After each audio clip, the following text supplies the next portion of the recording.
Hello welcome to Laexcellence.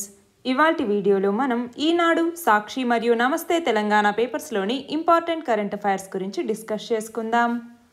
ఇవాల్టి మన first article వచ్చేసి ఇటీవల కొన్ని రాష్ట్రాల్లో ప్రజలు ఎన్నుకున్నటువంటి ప్రభుత్వాలకి గవర్నర్లకి మధ్య ఘర్షణ వాతావరణం అనేది నెలకొంది.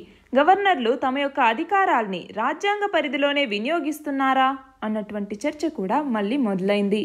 అయితే కేంద్రంలో అధికారంలో ఉన్న పార్టీకి సొంత మెజారిటీ ఉన్నప్పుడల్లా కూడా ప్రతిపక్ష పాలిత రాష్ట్ర ప్రభుత్వాలకి మరియు గవర్నర్లకి మధ్య ఘర్షణలు అనేవి తలెత్తుతూ ఉన్నాయి.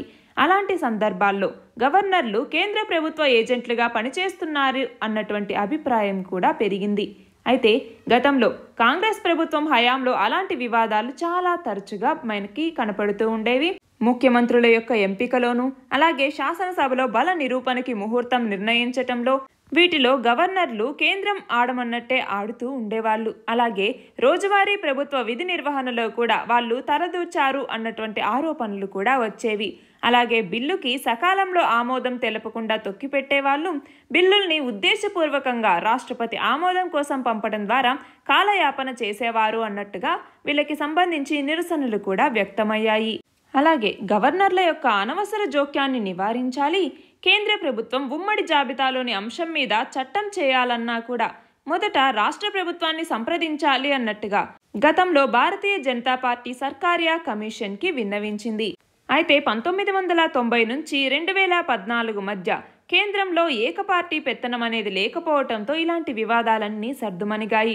తర్వాత మళ్ళీ 2014 నుంచి కేంద్రంలో ప్రభుత్వానికి పూర్తి మెజారిటీ అనేది ఉండటంతో వివాదాలు అనేవి మళ్ళీ తలెత్తుతూ ఉన్నాయి.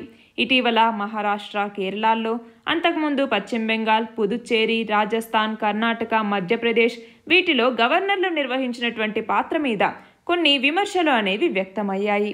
అయితే గవర్నర్కి విచక్షణ అధికారం ఉన్నటువంటి మాట నిజమే, కానీ ప్రజలు ఎన్నుకున్నటువంటి ప్రభుత్వ నిర్ణయాల్ని తోసిపుచ్చే అవకాశం మాత్రం లేదు అన్నట్టుగా మన రాజ్యాంగ నిర్మాత అయినటువంటి డాక్టర్ బిఆర్ అంబేద్కర్ కూడా స్పష్టం చేశారు. సర్కారియా కమిషన్ కూడా రాష్ట్రానికి ఒక ప్రభుత్వం ఏర్పడేలా చూడటమే గవర్నర్ విధి తప్ప తానే ఒక ప్రభుత్వాన్ని ఏర్పరచటం కాదు అన్నట్టుగా కూడా వ్యాఖ్యానించటం జరిగింది. మనం చూస్తే మధ్యప్రదేశ్లో లాస్ట్ ఇయర్ అధికారం కాంగ్రెస్ నుంచి బీజేపీకి మారినప్పుడు గవర్నర్ పాత్ర మీద చాలా విమర్శలు కూడా వ్యక్తమయ్యాయి. అయితే రాష్ట్రాల్లో రాజకీయాల్ని అదుపు చేసే సాధనంగా గవర్నర్ పదవిని కేంద్రం దుర్వినియోగం చేయకూడదు. పార్టీలకి అతీతంగా నిర్వికార దృష్టితో గవర్నర్ తన యొక్క పదవీ బాధ్యతల్ని నిర్వహించాలి అన్నటువంటిది ఈ ఆర్టికల్. ఇక్కడ క్వశ్చన్ చూడండి, రాష్ట్ర వ్యవహారాల పరిపాలనలో రాజ్యాంగాన్ని, చట్టాన్ని పరిరక్షించటం గవర్నర్ యొక్క ప్రాథమిక విధి అని ఏ అధికరణ తెలుపుతుంది అంటే ఏ ఆర్టికల్ తెలుపుతుంది? ఏ ఆర్టికల్ తెలుపుతుంది? ఆర్టికల్ 159 అన్నటువంటిది. ఈ ఆర్టికల్ 159 ప్రకారం ఈ రాష్ట్ర వ్యవహారాల పరిపాలనలో రాజ్యాంగాన్ని, చట్టాన్ని పరిరక్షించటం గవర్నర్ యొక్క ప్రాథమిక విధి. విదేశీ విరాళాల నియంత్రణ చట్టం కింద లైసెన్సులు పునరుద్ధరణ కానందువల్ల మన దేశంలో దాదాపుగా 6,000 సంస్థలు విదేశాల నుంచి నిధులు అందుకునే అవకాశాన్ని కోల్పోయాయి. అయితే వాటిలో కొన్ని సంస్థలు దరఖాస్తు చేయలేదు. కొన్నింటి దరఖాస్తులని కేంద్ర హోం మంత్రిత్వ శాఖ తిరస్కరించింది. అందులో ఆక్స్ఫామ్ ఇండియా సంస్థ కూడా ఉంది. అలాగే మదర్ తెరీసా నెలకొల్పినటువంటి మిషనరీస్ ఆఫ్ చారిటీ పైన కూడా కొన్ని కథనాలు వెలువడిన తర్వాత కూడా దాని యొక్క లైసెన్స్ని పునరుద్ధరించారు. అయితే ఆక్స్ఫామ్ సంస్థ కోవిడ్ సమయంలో అస్సాం, బీహార్, ఛత్తీస్గఢ్, జార్ఖండ్, ఒడిషా, యూపీ ఇలాంటి రాష్ట్రాల్లో చాలా కార్యకలాపాలని ఇది చేపట్టింది. ఆక్సిజన్ ప్లాంట్ల ఏర్పాటుకు సంబంధించి, సిలిండర్ల సరఫరా, ప్రాణావసరమైనటువంటి మందుల్ని సమకూర్చటం ఇలాంటి వాటితో ఎన్నో ప్రాణాలని కాపాడింది. అయితే Jamia Millia Islamia, Indian medical association లాంటి సంస్థల కార్యకలాపాలు కూడా దీనివల్ల నిలిచిపోతున్నాయి. అయితే ఇవన్నీ దేశంలో మహిళా సాధికారత, బాలికా విద్య, బాల కార్మిక వ్యవస్థ నిర్మూలన, వాతావరణ మార్పులు, పేదరికం, మానవ హక్కులు ఇలాంటి చాలా రంగాల్లో కృషి చేస్తూ ఉన్నాయి. అయితే సామాజిక సమస్యల మీద ప్రజల్ని చైతన్యవంతం చేయటం, హక్కుల్ని తెలియజెప్పటం, వినతులు ఇవ్వటం, ఉద్యమాలు చేయటం లాంటి వాటి ద్వారా సమస్యల్ని ప్రభుత్వం దృష్టికి తీసుకెళ్లటానికి ఇవి తోడ్పడుతూ ఉన్నాయి. అలాగే ప్రభుత్వం దృష్టి సారించినటువంటి అంశాల మీద పనిచేస్తూ ప్రజలకి చేరువై ఇవి సేవ చేస్తూ ఉన్నాయి. కాబట్టి ఇలాంటి వాటికి సంబంధించి ఇప్పుడు కేంద్ర నిర్ణయంతో వాటి యొక్క భవిష్యత్ అనేది గందరగోళంలో పడింది. అయితే ప్రభుత్వం ఏం చెప్తోంది అంటే నిధుల దుర్వినియోగం, వినియోగానికి సంబంధించి రిటర్న్లు ఫైల్ చేయకపోవటం, క్షేత్రస్థాయిలో కార్యకలాపాలు కనిపించకపోవటం, మత మార్పిళ్లకు పాల్పడటం ఇలాంటి వాటిని లైసెన్సుల రద్దుకి కారణాలుగా చూపిస్తోంది. అయితే ఏదేమైనప్పటికీ కూడా విదేశీ మరియు స్వదేశీ విరాళాలు పొందుతున్నటువంటి ఎన్జిఓలన్నీ కూడా 100కి 100% బాగా పనిచేస్తున్నాయి అని కూడా మనం చెప్పలేం. అలాగని అన్నింటినీ ఒకేలాగా మనం చూడటం కూడా కరెక్ట్ కాదు. మనం చూస్తే కరోనా సంక్షోభం కాలంలో ఎన్జిఓలు ప్రజలకు చేసినటువంటి సేవల్ని గుర్తించి ప్రజలకి మంచి చేస్తున్నటువంటి సంస్థల విషయంలో ప్రభుత్వం కొన్ని వెసులుబాట్లు కల్పించాల్సినటువంటి అవసరం అనేది ఉంది. ఇక్కడ క్వశ్చన్ చూడండి, విదేశీ విరాళాలకి సంబంధించి ఈ ఫైలింగ్ వ్యవస్థని భారత ప్రభుత్వం ఎప్పుడు ప్రారంభించింది? 2015వ సంవత్సరంలో. మన నెక్స్ట్ ఆర్టికల్ వచ్చేసి భారత అంతరిక్ష పరిశోధనా సంస్థ కొత్త చైర్మన్గా సీనియర్ రాకెట్ సైంటిస్ట్ అయినటువంటి డాక్టర్ ఎస్ సోమనాథ్ ఈయన యొక్క నియామకానికి కేంద్ర కేబినెట్ కమిటీ ఆమోదం తెలిపింది. ఆయన ఇస్రో చైర్మన్ పదవిలో 3 ఏళ్ల పాటు కొనసాగుతారు. అయితే ఇస్రో ప్రస్తుత చైర్మన్ శివన్ యొక్క పదవీ కాలం ఈ నెల 14వ తేదీన పూర్తి కాబోతోంది. దానివల్ల ఈ డాక్టర్ ఎస్ సోమనాథ్ ఈయన యొక్క నియామకం అన్నటువంటిది జరిగింది. అయితే డాక్టర్ శివన్ 2018 జనవరిలో ఇస్రో చైర్మన్గా నియమితులయ్యారు. ఇక్కడ క్వశ్చన్ చూడండి, భారత అంతరిక్ష పరిశోధనా సంస్థ కొత్త చైర్మన్గా ఎవరి నియామకానికి కేంద్ర కేబినెట్ ఆమోదం తెలిపింది? ఎవరి నియామకానికి? Doctor yes Somnath.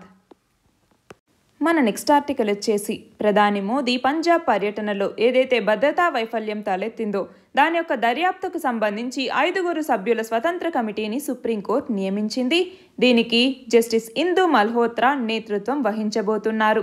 ఈ నెల 5వ తేదీన పంజాబ్లో ప్రధాని మోదీ పర్యటన కోసం పంజాబ్ రాష్ట్ర ప్రభుత్వం చేసినటువంటి భద్రతా ఏర్పాటుకు సంబంధించి స్వాధీనం చేసుకున్నటువంటి పత్రాలన్నింటినీ తక్షణమే ఈ కమిటీకి అందజేయాలి అన్నట్టుగా పంజాబ్ హర్యానా హైకోర్టు రిజిస్ట్రార్ జనరల్ని సుప్రీంకోర్టు ధర్మాసనం ఆదేశించింది. ఈ కమిటీ సమన్వయకర్తగా కూడా వ్యవహరించాలి, త్వరగా నివేదిక అందజేసేలాగా చూడాలి అన్నట్టుగా సూచించారు. ఇక్కడ క్వశ్చన్ చూడండి, ప్రధాని పర్యటనలో భద్రతా లోపాల మీద ఎవరి నేతృత్వంలో 5 సభ్యులతో కూడిన ఒక కమిటీని సుప్రీంకోర్టు నియమించింది? ఎవరి నేతృత్వంలో? జస్టిస్ ఇందు మల్హోత్రా. మన నెక్స్ట్ ఆర్టికల్ వచ్చేసి ఇటీవల జరిగినటువంటి 14వ దఫా సైనిక స్థాయి చర్చల్లో భాగంగా మన భారతదేశం చైనాని హాట్ స్ప్రింగ్స్ ప్రాంతం నుంచి మీ సైనిక బలగాల్ని ఉపసంహరించుకోండి అన్నట్టుగా డిమాండ్ చేయటం జరిగింది.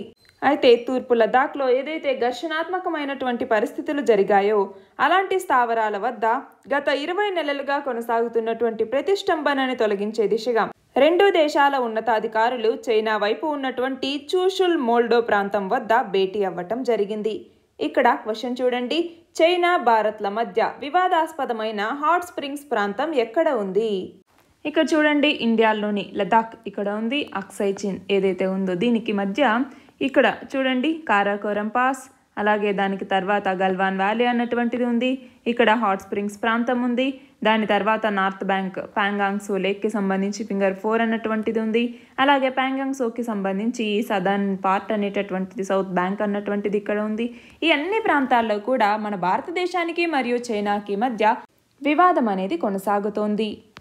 మన నెక్స్ట్ ఆర్టికల్ వచ్చేసి తెలంగాణ రాష్ట్ర శాసన మండలి తాత్కాలిక చైర్మన్గా అంటే ప్రొటెం చైర్మన్గా మజ్లిస్ ఎమ్మెల్సీ అయినటువంటి సయ్యద్ అమీనుల్ హసన్ జాఫ్రీ ఈయన నియమితులయ్యారు. దీనికి సంబంధించి తెలంగాణ గవర్నర్ తమిళసై సౌందరరాజన్ ఉత్తర్వులు జారీ చేయటం జరిగింది. ఈ నెల 11 నుంచి ఈ నియామకం అమల్లోకి వచ్చింది. కొత్త చైర్మన్ నియామకం జరిగే వరకు కూడా ఆయన ఈ పదవిలో కొనసాగుతారు. ఇక్కడ క్వశ్చన్ చూడండి, తెలంగాణ రాష్ట్ర శాసన మండలి ప్రొటెం చైర్మన్గా ఎవరు నియమితులయ్యారు? సయ్యద్ అమీనుల్ హసన్ జాఫ్రీ.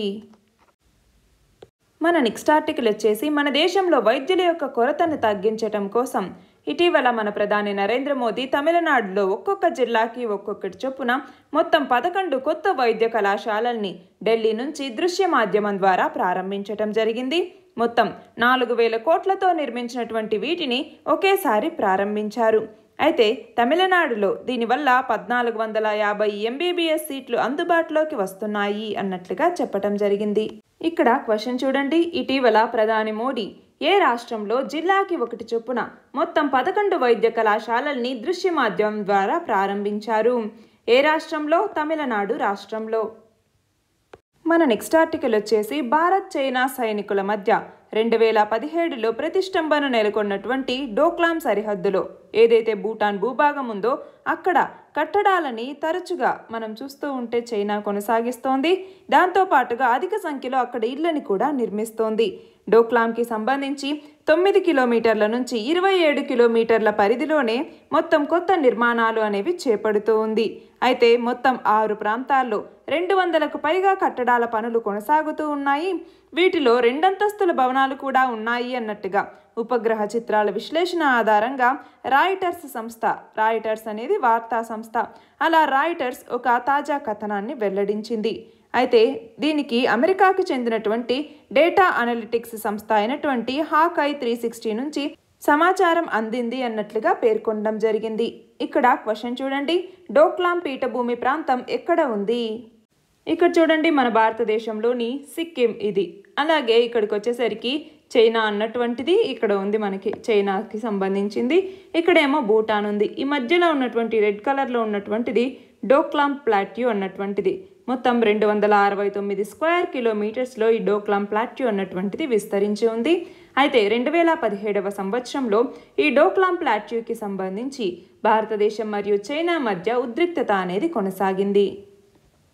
మన నెక్స్ట్ ఆర్టికల్ వచ్చేసి భారత అంతరిక్ష పరిశోధనా సంస్థ అత్యంత ప్రతిష్టాత్మకంగా చేపడుతున్నటువంటి గగన్యాన్ 1కి సంబంధించి క్రయోజెనిక్ ఇంజిన్ దశని తమిళనాడులో ఉన్నటువంటి ఇస్రో ప్రొపల్షన్ సెంటర్లో విజయవంతంగా పరీక్షించింది.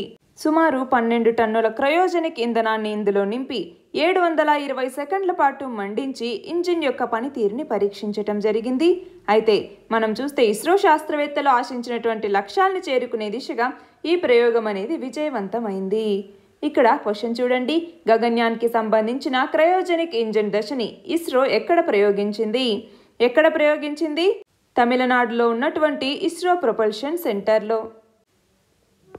ఇవాల్టి మన లాస్ట్ ఆర్టికల్ వచ్చేసి రేషన్ బియ్యం యొక్క రీసైక్లింగ్ మాఫియాకి అడ్డుకట్ట వేయటం కోసం దేశంలోనే తొలిసారిగా సాంకేతిక పరిజ్ఞానాన్ని వినియోగించి ఏపీ రాష్ట్ర ప్రభుత్వం రైస్ ఏజ్ టెస్ట్ అంటే బియ్యం కాల నిర్ధారక పరీక్ష అన్నటువంటి దాన్ని చేపడుతోంది. ఈ బియ్యం రీసైక్లింగ్ ఏంటి అంటే సబ్సిడీ రేషన్ బియ్యాన్ని కొన్ని చోట్ల దళారులు బ్లాక్ మార్కెట్కి తరలించి సొమ్ము చేసుకుంటూ ఉన్నారు. అంటే కొంతమంది రైస్ మిల్లర్లు సబ్సిడీ బియ్యాన్ని కొనుగోలు చేసి వాటికి పాలిష్ పట్టి సివిల్ సప్లై FCI గోడౌన్లకు రీసైకిల్ చేస్తూ ఉన్నారు. అయితే ఎక్కువ కాలం నిల్వ ఉండటం, మిల్లింగ్ బియ్యం పాతవి కావటంతో ఆ గోడౌన్లలో స్టాక్ అనేటటువంటిది పురుగులు పడుతోంది. దీనిని నివారించటం కోసం ఏపీ రాష్ట్ర ప్రభుత్వం గత ఏడాది రైస్ ఏజ్ టెస్ట్ అనేటటువంటి విధానాన్ని తీసుకురావటం జరిగింది. అయితే దీని ద్వారా మిల్లింగ్ బియ్యాన్ని ఖచ్చితంగా ఇది గుర్తిస్తూ ఉండటంతో ఈ రీసైకిల్ దందా ఏదైతే ఉందో అది తగ్గుతుంది అన్నట్లుగా ఎక్స్పెక్ట్ చేస్తూ ఉన్నాము. ఇక్కడ క్వశ్చన్ చూడండి, రేషన్ బియ్యం రీసైక్లింగ్కి అడ్డుకట్ట వేయటానికి రైస్ ఏజ్ టెస్ట్ని చేపట్టిన రాష్ట్రం ఏది? ఏ రాష్ట్రం? ఆంధ్రప్రదేశ్. నిన్నటి క్వశ్చన్ వచ్చేసి international day for epidemic preparedness దీనిని ఎప్పుడు జరుపుకుంటాము? ఎప్పుడు? డిసెంబర్ 27వ తేదీని ఇంటర్నేషనల్ డే ఫర్ ఎపిడమిక్ ప్రిపేర్డ్నెస్గా జరుపుకుంటాము. ఇవాల్టి క్వశ్చన్ వచ్చేసి ఘన పదార్థం ద్రవ స్థితిలోకి మారకుండా నేరుగా వాయుస్థితిలోకి మారే ప్రక్రియని ఏమంటారు? దీని ఆన్సర్ కమెంట్ సెక్షన్లో ఇవ్వండి. కరెక్ట్ ఆన్సర్ రేపటి వీడియోలో చూద్దాం.